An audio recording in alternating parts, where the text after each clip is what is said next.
Hello, everybody. Welcome back to the Sales on Demand show. I am your host, Adam Schneider. This is it. This is Christmas Eve for me. It is episode 99. I can't believe finally got here. Episode 100 is going to be next week, and I'm going to have some wicked bonuses for my training program, and I'll talk about that probably next week. So this is all going to be more about home sublimation. So I did talk about home sublimation in one of my previous episodes. I'll probably link to that episode in the show notes if I can remember which one it is. It wasn't that long ago, it was a couple of weeks ago, but I was talking about the fact that I bought some home sublimation equipment and I was printing some of my products from home. So this is an advanced technique that I don't necessarily recommend it for a lot of people. It is much easier to get started print on demand using dropship suppliers, especially if you live outside of the United States. It's almost mandatory that you use dropship suppliers. There's no easy way to sell print on demand printing from home if you don't live in the United States. But I will talk about how you can do that from your home at the very end of this episode. But first, let me tell you, I'm in a little bit of a dark mood this week. There's a silver lining to my dark mood, so I don't want you to think that I'm like going off the deep end or anything, but my dark mood is for a good reason, and I'll talk about that in a minute. I also bought some crypto, so crypto is a weird thing that I've just been hearing about it so much, and I wish I had gotten in this earlier, but to be honest, I didn't have any money to invest when I first thought about doing this, and so it wouldn't have helped to jump into the crypto thing and buy like $100 worth, and then, I would have made triple my money or quadruple my money, but I mean, that's not very useful.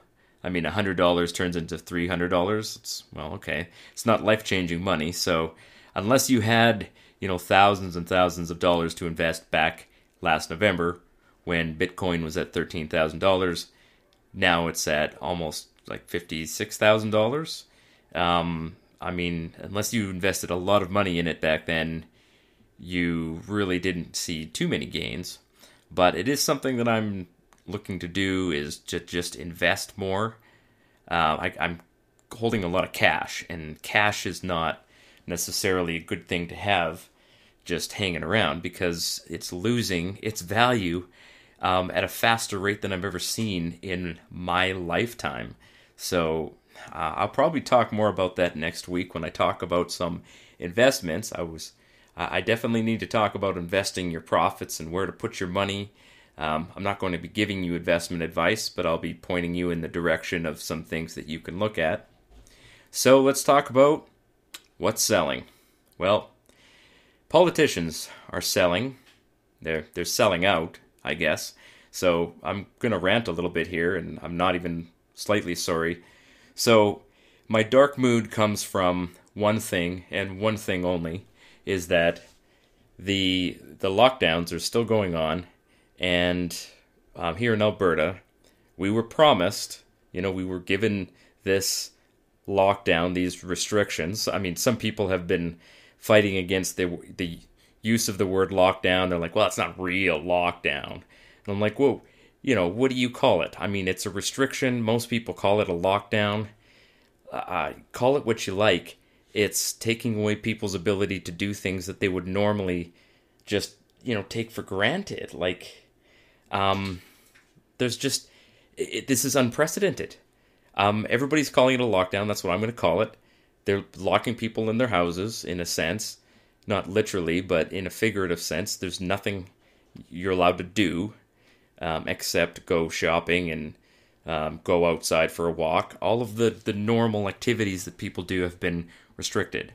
So we were sold this lockdown they started talking about it in November, and I saw the writing on the wall. I knew that they were angling at this. Now, the weird thing is that we have a so-called conservative government here in Alberta. I say so-called because even the most conservative government in Canada is basically like, just barely, oh man, they're not really better than the Democrats in the United States. They pay lip service to some of the social things, but in terms of actual freedom, they are simply, they're just progressives driving the speed limit, like someone I know talks about. So I've never been that fond of our government. I just see them as being the lesser of two evils.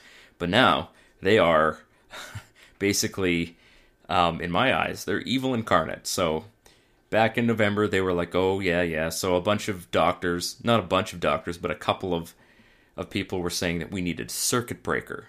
And they talking about a 2-week lockdown. And they called it a lockdown. I mean, they knew what it is. They're like, okay, we need to just stop all of these activities. Gyms were open, libraries were open. People were just basically going about normal lives. There was mask wearing required in some places, but not all places. And it just was as normal as you could ask for in 2020. And they said, okay, well, we need 2 weeks to break the circuit. So they did. On December 13th, they basically enacted another lockdown.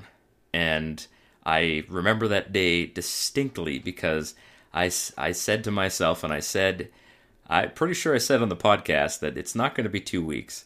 This is going to be a lengthy one. They're calling it 2 weeks, just like they did in the beginning. And I cannot believe that everybody bought into it. But that's how these things are sold, right? It's kind of like extended warranties, when you buy or when you buy anything that's expensive and you're buying it with payments, they're like, oh, it's just $200 a month, but then they conveniently neglect to tell you that there's 280 payments on this thing that's $200 a month. So we live in a society where people are just absolutely have no sense of time. And they forget what happened yesterday. So, I mean, it's not surprising that this happened. It's not surprising at all. I'm disappointed. So, yeah, we went through Christmas and whatever, and I did the very best I could to just completely ignore these restrictions. I went and visited my family, even though, it wasn't allowed. And honestly, I have no issues admitting that here on the air. If somebody wants to come after me for that, go ahead, take your best shot. I don't care. My grandfather is 88. It's probably his last couple of years on Earth. I even asked him, I'm like, okay, so, Grandpa, you are one of the people who could die from COVID. Are you comfortable with us coming to visit? And he was like, yeah. And he just acted like I was asking him the stupidest question in the world. And I almost felt stupid asking him that, but I felt like, okay, I need to at least make sure that I'm at least holding myself accountable for this. I know that COVID is real. I've never denied that it's real, and I've never denied that it can kill people. It does affect the very elderly and people who are not healthy, overwhelmingly so. In Alberta, nobody under 20 has died of COVID. Nobody. And that is remarkable because people in Alberta under 20 die of diseases all the time. So COVID for, anybody under 40 really isn't that big of a deal. But, I wanted to make sure, so we went, Christmas was fine, and I was like, okay, I wonder what's going to happen after Christmas. And then, of course, January, the numbers started dropping, and I hadn't even noticed it by then. I wasn't really paying attention. I was focused on other more important things, but between December and, the end of January, case numbers, hospitalizations, everything dropped in Alberta by 80%. And it kept dropping and just kept dropping. And the provincial government had said, okay, well, here's our reopening plan. And they set out these so-called steps. They're like, okay, step 1 is we're going to relax the rules around, I don't even know. I don't remember what it was. I think it was they allowed people to sit in a restaurant now. So now, before that, you couldn't sit down in a restaurant. Now you can sit in a restaurant, but only if you give your phone number. You have to be masked when you come in. There's like 700 different regulations around it, and quite frankly, I haven't even sat in a restaurant since we were allowed to. So it doesn't even matter to me at this point. But that was the only thing that changed. So that was step one, and then step two was supposed to be 3 weeks after, and there was a benchmark they set of 450 hospitalizations or below. They're like, okay, it has to be 450 and dropping. So I watched 450 come and go, and it went to 350 and then to 250. And I'm like, okay, what's going on here? Why aren't we getting some kind of an announcement about moving? We already qualify, like they had 3 steps, and we had already qualified for step 3. And I'm like, okay, you owe us an announcement. I even sent an email to my local provincial politician. In the U.S., you'd call them a state legislator. Here we call them an MLA, member of the Legislative Assembly. Whatever, they're just the local person who gets elected. So I sent an email to them. They never responded. Or they just sent me like an acknowledgement. But nothing beyond that. So I was like, you're going to push for this, or I'm going to make sure you don't get elected next time. I was starting to get very angry about this. And then finally, I heard they're like, okay, March 1st, we're going to get an announcement. And I was like, oh, okay, finally, they're going to like open the gyms back up. They had very, very slightly allowed people to do fitness. They were like, okay, you can do one-on-one training with a trainer. That's it. No classes, no drop-in workouts, nothing. It was just one-on-one classes. For most gyms, I found out that's about 3% of their business. So they're like, okay, you can do 3% of what you normally would do. And it costs like, $100 an hour. So it's obviously not affordable for the average person. And I'm like, okay, we need to get back. Like, I want to go work out again. I want to train for a marathon this year. Fitness keeps me sane. It's the one thing that I have that I can do every single week. It's very difficult to do at home. I can do it at home. But, the gym has all of the equipment, and it's nice and bright and open. It's not in my basement. There's good things about the gym. It brightens my mood. It makes me feel good. It makes me feel strong and fit, right? I like that feeling. That's what I pursue. It's one of the things I like to feel. So we were waiting for this, and finally, March 1st, they come out, and they're like, okay, gyms are open, but you can't run, and you can't sweat. You can do stretching, or, yoga. And I don't think I've been ever so angry in my entire life. I was like, if somebody had come in here and said, let's go burn down the legislature building, I might have said yes. And I'm not telling you that I'm a violent person, but at that very second, I was homicidally filled with rage.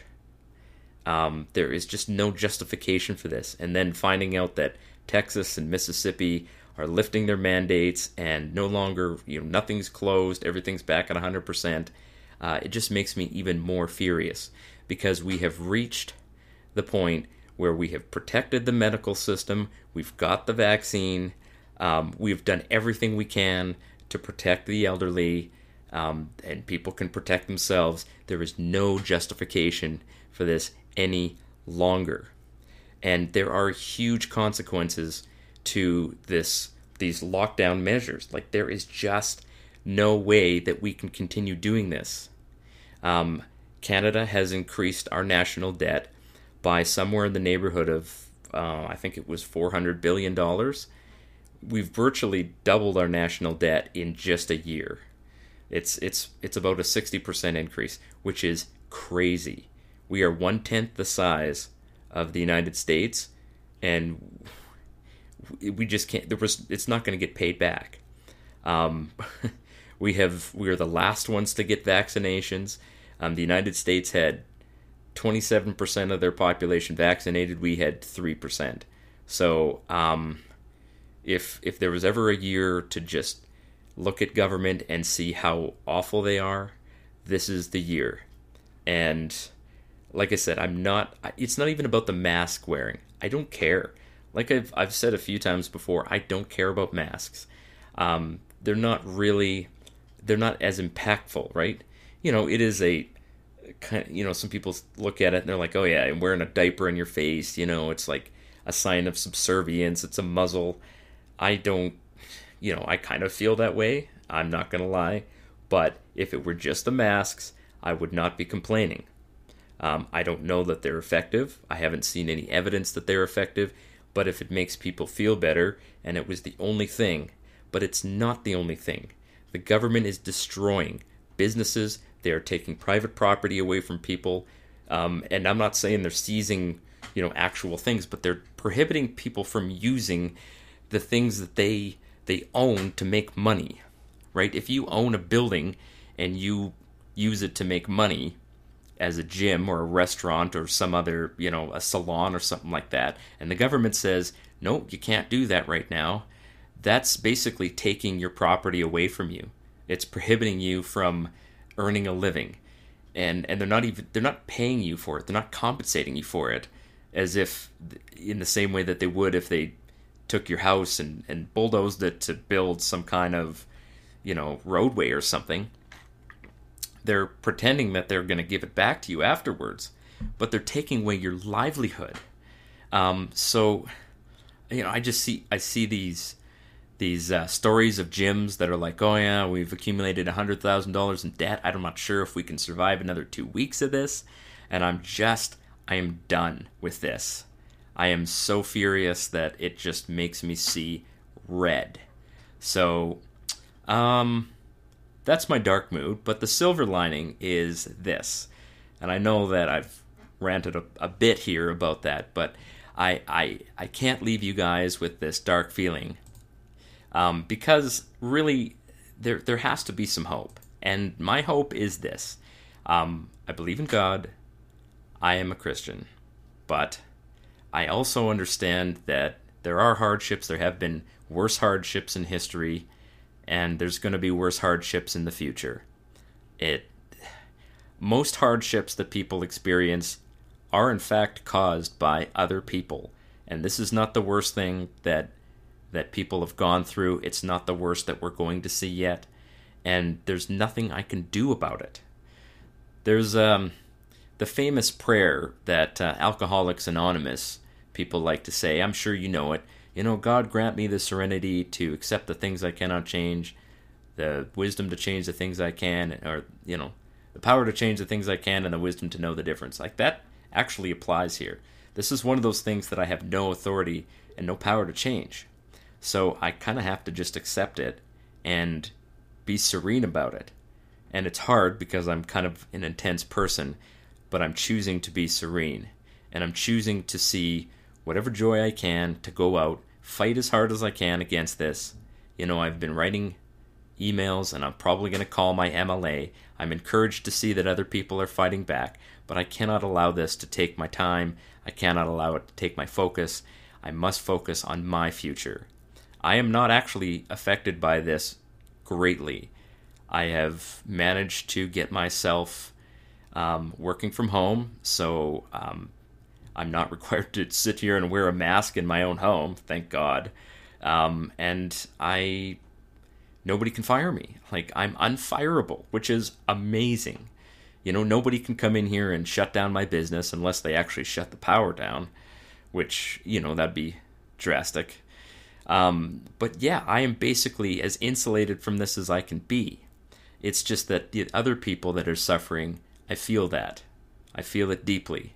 And those people, I get their messages and I talk to guys at church who are like, yeah, man, I haven't worked in 6 months. I lost my job when this started and I haven't been able to get another one. And I feel that. I feel their pain. And I know that it's unnecessary pain because we know that the the lockdowns have not improved COVID in any place they've been tried. I mean, it's clear at this point. Even if it reduced it like 5% or 10%, the damage from lockdowns is devastating. I mean, we're going to see inflation like we've never seen it before coming up. We're already seeing food inflation. Food prices have gone up 30% in the last 12 months. Most people don't notice that because you don't remember what food costs you. That's an impact that all of us are going to feel. So, I mean, I'm just working one day at a time, basically. And, you know, if you feel the same way, then start fighting back.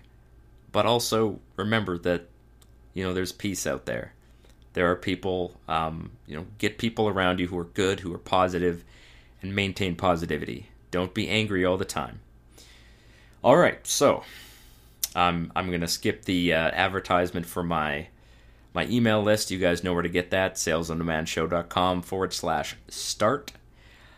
So let's talk about printing from home. So I started this experiment before Christmas to see if it was a viable way to just kind of do some things. I wanted to do FBA for Canada, and I wanted to print and ship my own Amazon FBA products. Amazon FBA is Amazon's special fulfillment program where you can print your print-on-demand products, send it to Amazon, and they will ship it out for you and do all of the customer service, collect the money. I mean, it costs. You have to pay them some fees, but the fees are manageable. And quite frankly, I make a lot of money from Amazon FBA. It's one of the core parts of my business, and I wanted to make it even better. So I have printed, I think around 350 mugs total, and I've shipped them to Amazon in the US, and I've shipped them to Amazon in Canada. I also have sent out a few to customers that needed like a replacement or whatever, and then there was one customer who was just like an hour north of me, and I had completely forgotten to enter their order, and so I just printed it at home and shipped it to them. So, but I try not to do that too much because it is a little bit of a different way of doing things, and I will talk about that a little bit here when I talk about a method that you can use to make tons of money printing from home. So that'll be the very last thing I talk about, but I thought I'd share with you some of the things that I have found that have worked and some of the things that I'm changing with printing from home. So, as I said before, I am using my home sublimation strictly for Amazon fulfillment. So I am printing, sometimes I do 18, and sometimes I've done as few as 6 of one particular design. So for Canada, I printed 4 different designs, and I printed 6 of them, and then I shipped them in to Amazon Canada. And that has been largely successful. They don't sell as fast as the ones to the United States, but virtually all of the products that I sent to Amazon Canada have made a few sales.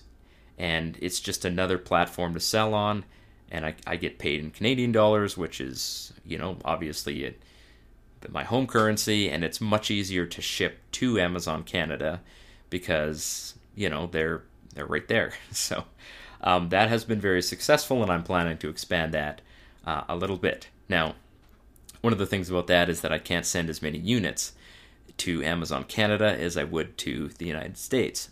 So I'm sending like 6 and at the most like 12. So that's kind of where I'm at with that.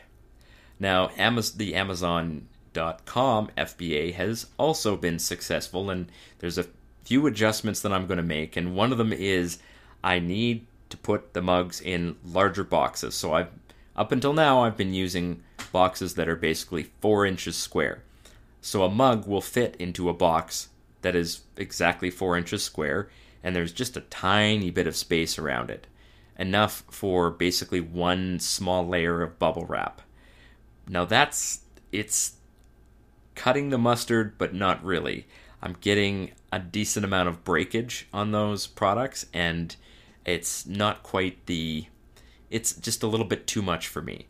So I'm opting for larger boxes. So I'm going to go to a 5-inch square box, and I'm going to put more bubble wrap around it. I was hoping not to use bubble wrap because, it's plastic, and I don't like using plastic that much. It's trash, right? It just gets thrown in rivers and lakes and stuff like that. I'm not a, eco freak, but I also don't want turtles to have straws shoved up their noses. I'm kind of opposed to that on moral grounds.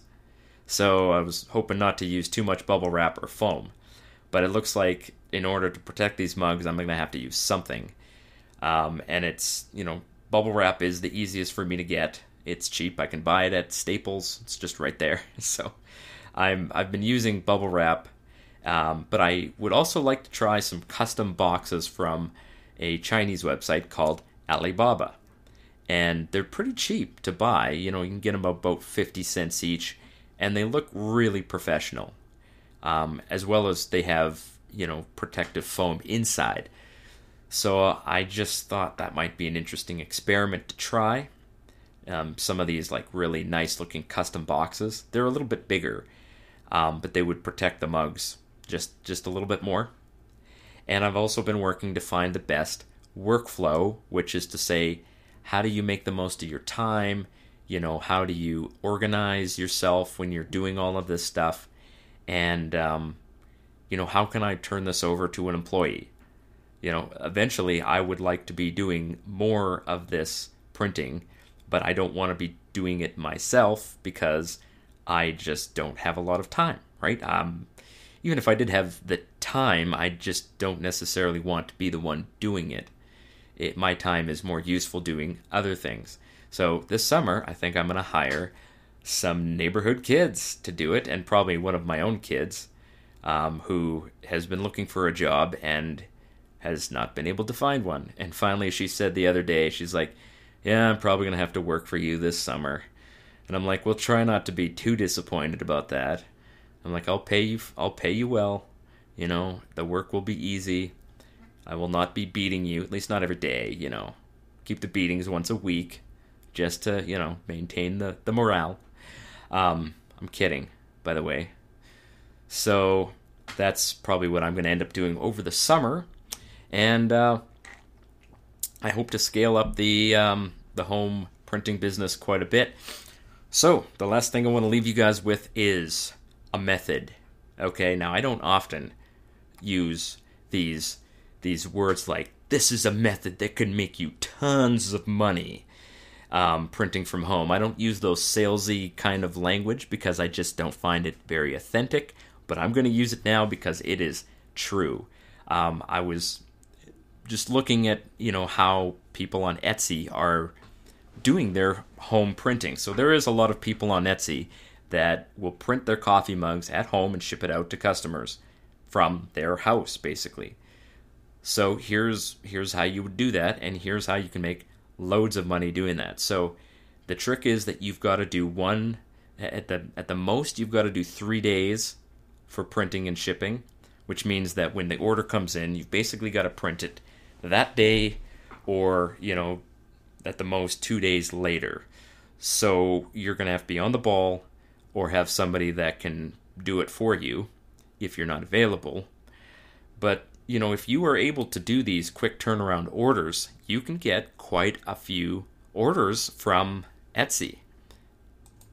And particularly during the really busy times, you can do, if you're able to do the 1 to 3 day shipping turnaround, you can really improve or increase the number of orders you get. People want these products as fast as they can.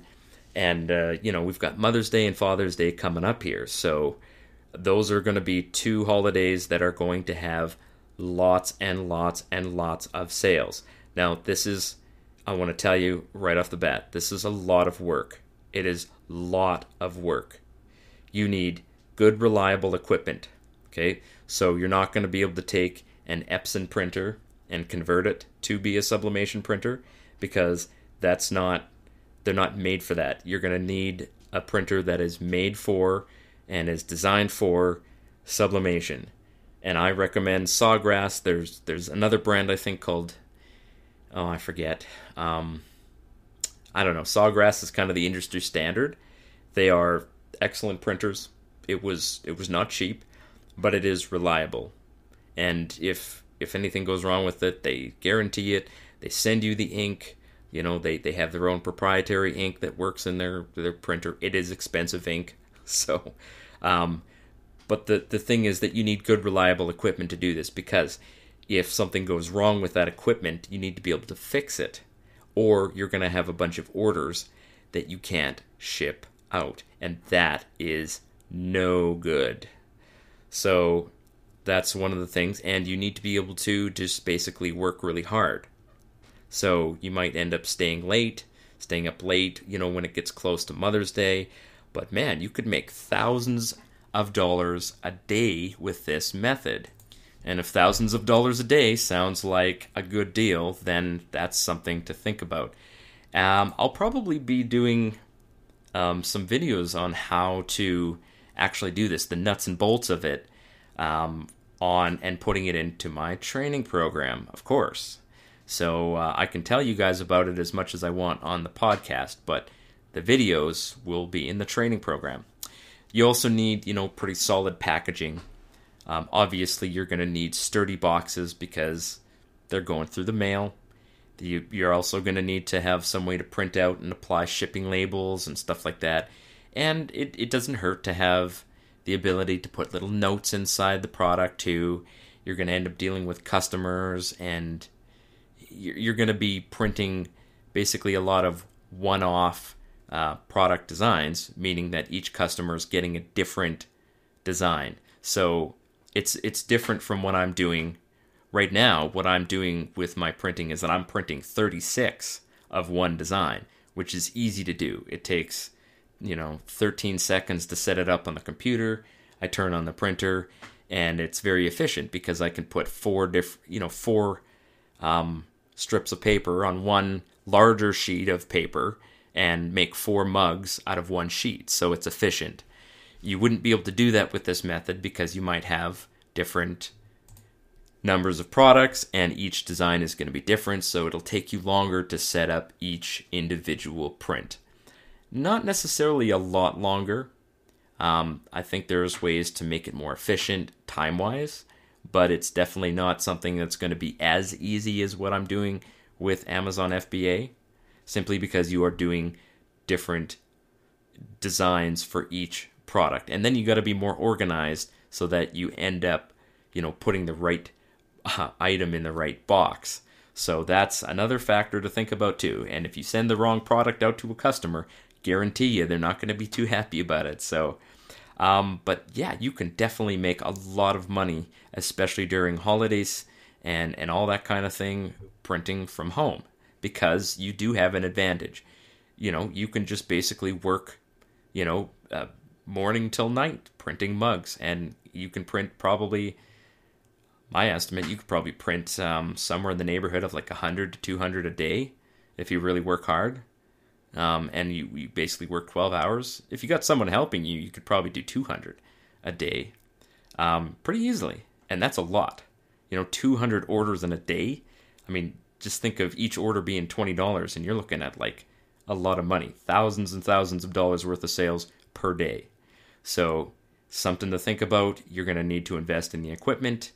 And yeah, that's basically all I can think of to tell you about that one. So I think we'll wrap it up with that. Thank you very much, guys, for being one of my loyal listeners. And I'd like to ask you a favor. If you're listening on iTunes, go over and subscribe. Make sure you like. If this is on YouTube, like the video and write me a review. I have not looked at iTunes for a while, but I didn't see that there was any reviews last time, and I would really love it if somebody would give me a review, if you find this useful, that is.